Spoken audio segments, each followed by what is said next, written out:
to touch your gun. That's what Mike. That's what Mike's problem is. Excuse me. I can't touch my gun. Can you touch it for me? All right, here we go. Here we go. All right, quiet down.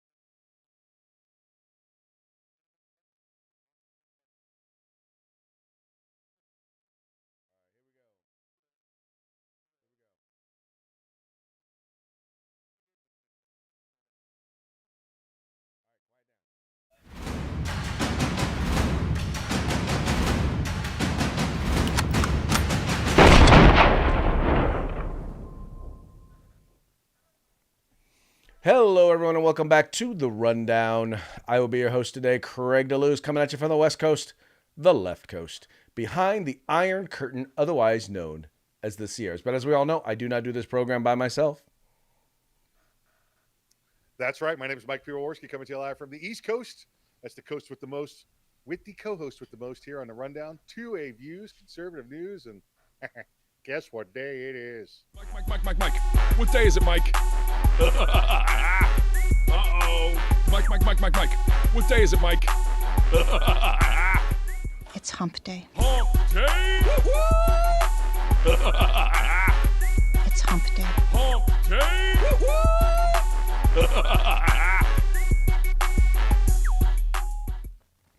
That's right, folks. Today is Hump Day. This is the day in which we attempt to begin the weekend, sometimes with success, sometimes not.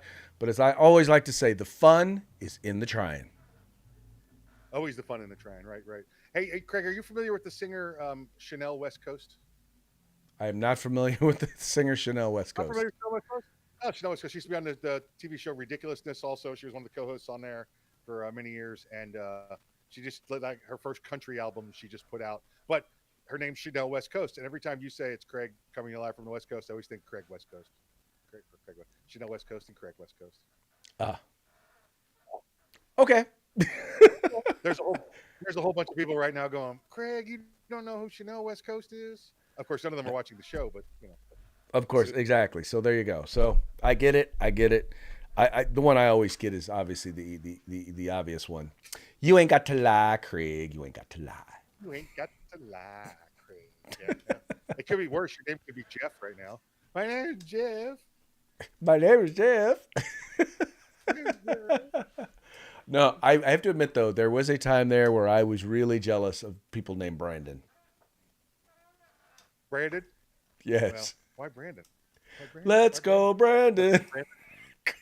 Well, your name could be AA Ron. How about that? How about Ron. How about having a nice distinguished name? You have Aaron like half your life, and then all of a sudden AA Ron comes out, and your name is never the same again. The rest of Never. the world now knows you as AA Ron. I actually have a good friend of mine. Every time I see him, I call him. First time I see him, like that visit, he's AA Ron. After that, I'll call him Aaron. But till then, he's AA Ron. Listen, I have my sister. Her name is D Nice. That's her name now, D Nice. And one of the places that makes barrels in Florida here, they're on Balake Avenue. Balake. Balake. That is still Balake Avenue. that is one of the most epic classic like skits in comedy history. Yeah, they'll be known Because- for that forever. That's All you have to do is have a substitute teacher and realize. Now the problem now though is that it's in different languages. So you have like Vietnamese, you have Hindi, you have all of these various different names that are not spelled phonetically correct. Oh, then there's the American names where the parents decided to give them a normal sounding name, but when they spelled it, they clearly demonstrated they were educated in the public school system. so I've seen him guest on the Chris Eisen show, the sports network sports show. Yeah. And when they start giving these, those weird NFL football names, he does the pronunciation of them for them. Yes. so- I'll never forget when I played youth football. We played. It's funny because even though I was from the Bay Area, we came here to Sacramento to play, and we played a team that had a player who was Samoan or Tongan, one of the two, but his name was Tubu Hanagutu. all right, then. That's Normally people say Gesundheit. Yeah. Yeah. I know people here. I met a woman with two kids, and the girls, they were twins, and their names were Arangelo and Lamangelo. Wow. Okay. Orange Jello and Lemon Jello. Orange Jello and Lemon Wow. Jello. Arangelo and Lamangelo. Why do people do that to their kids? Oh, we're gonna make my kid. She could be famous. She's gonna have a different name, and the whole rest of their life. It's like a boy named Sue. It just cursing the parents for the rest of their life. Well, like I still remember in high school and middle school there was this guy, one dude, his name was Percy, right? Now, there's only two guys named Percy. There's the skinny, nerdy dude who's always getting beat up, and then there's the 350-pound black dude. Now, Percy, Yeah, the nerd is Percival. Percy, the big brother, is Percy. Usually Big Percy. Yep. Good times, good times. Folks, apologize about the last couple of days. Was celebrating my son's birthday yesterday out on the golf course. And, well, let's just say I don't get a very good signal out on the golf course to be doing any live feeds. But we are very happy to be back with you today and to get into the news because we got some fun stuff to be reporting on.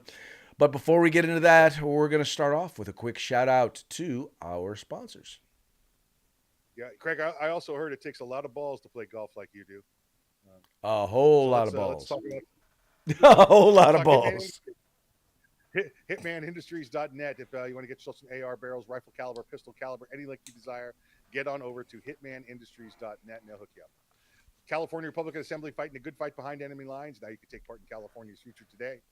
If you want the best in tactical concealed holsters on the market, get on over to Hog Holsters. That's HAWG holsters.com, hogholsters.com. Use the discount code The Rundown. That's all one word, no spaces, all caps. Get yourself a nice little discount. You need the best in field gear, tactical gear, web gear, law enforcement, police, security, whatever it may be. Get your group together, get your agency together, get on over to uscombatgear.com, make yourself an order. And of course, coming to you live today from Lion Arms USA. That's lionarmsusa.com, lionarmsusa.com. Check out their website, find something you like. You get 15% off if you call them and say, you saw Lion Arms USA on The Rundown. That's right, folks. These are our sponsors. If you want to visit them, all you have to do is find the link in the description to this program. Go there, click on the link, check it out, spend some money with them, and make sure you tell them it was the guys over at The Rundown that sent you. Also want to encourage you, if you're watching this program live, that's 3 p.m. Pacific, 6 p.m. Eastern, on YouTube, on Facebook, on Rumble, on Twitter. Go ahead and give us a shout out. We would love to hear from you. We're monitoring your comments, and if we find it to be interesting, we'll go ahead and we'll share it with the audience. If we don't find it to be interesting, we won't. We don't care if you agree with us or disagree with us, but if you disagree with us, please understand that we do reserve the right to mock you. We will mock you. Dun. Good stuff. All right, let's go ahead and jump right into our first story of the day. And this has to do with Mike's very good friend, Miss Letitia James, out there in New York City. Oh, no, she's the Attorney General for the state of New York. And you might recall that this was the individual who basically went after President Trump. Well, he was former President Trump during the time, but she decided to go after him for misrepresenting properties, the value of various different properties in order to qualify for loans. As a result of that, the sham process, because it was a sham process, because the judge decided early on that, yeah, he's already guilty. I don't even have to see any evidence. I know he's guilty. So let me just decide how much he's going to owe. And as a result, he wound up at the end of the whole process. They said that he had to pay a fine of about $453 million. Once again, for supposedly, and I'm going to say supposedly, lying on documents about the value of property for securing a loan that he wound up paying back, that the people who gave him the loan, they didn't care. They were happy. They got their money back with interest. They didn't care. But because he lied on these documents, well, he is in trouble. And, well, let's just say she's going to find out real quick what's good for the goose is good for the gander. My message is simple. No matter how powerful you are, no matter how much money you think you may have, no one is above the law. Are Tish James's words coming back to haunt her? Critics are calling it karma, others an act of revenge by the Trump administration, after New York's Attorney General was hit with a federal criminal referral for alleged mortgage fraud. Here's everything you need to know. James appears to have falsified records in order to meet certain lending requirements and receive favorable loan terms. On April 14th, the Federal Housing Finance Agency sent a referral letter to the Justice Department detailing alleged false statements made in filings by Letitia James to secure housing loans. It all goes back to August 2023, just weeks before James began her civil fraud trial against Donald Trump's private family business. In securing a loan for a home in Virginia, James is accused of claiming, through a representative, that the property would be her principal residence. In New York, a sitting AG is required by law to have their primary residence within the state. James is also accused of misrepresenting a 5-unit property in Brooklyn as a 4-unit to allegedly receive a better interest rate. Bizarrely, the referral also includes a claim that she filed papers that listed herself and her father as a married couple. Conservatives were... Now, Mike, what got me the most about this is that she was doing this at the very time, at the very moment she was beginning the trial and filing charges against President Trump for what is basically the same exact thing. Yeah, sounds like 34 counts of felonies right there to me. Craig, because she thought 100% that the action she was taking against former President Trump at the time would keep him from becoming president, she thought she could do this and get away with it. She thought she was above the law, exactly as you say in the title. Yeah, she found out real quick she is not above the law, and she is now going to be held accountable. And once again, the funny part is now, if she did this, she's taken out a loan. She hasn't paid back the loan.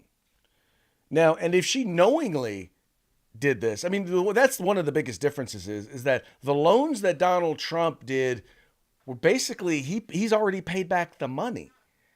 And the lender doesn't have any issue. Now, we don't know if the lenders in this particular case have any issue. But anyway, all I will say is she's about to find out real quick that when you decide that you're going to go after somebody, you better be, in particular, if you're going to go after them unfairly, you better be squeaky clean. And I think we all knew there was nothing squeaky clean about Letitia James. No, there was not. And again, she's about to find out the full wrath of the Department of Justice, Pam Bondi, and they're coming for her. They're coming. Oh, and difference being, Craig, if she's convicted, she loses her job because there's no provision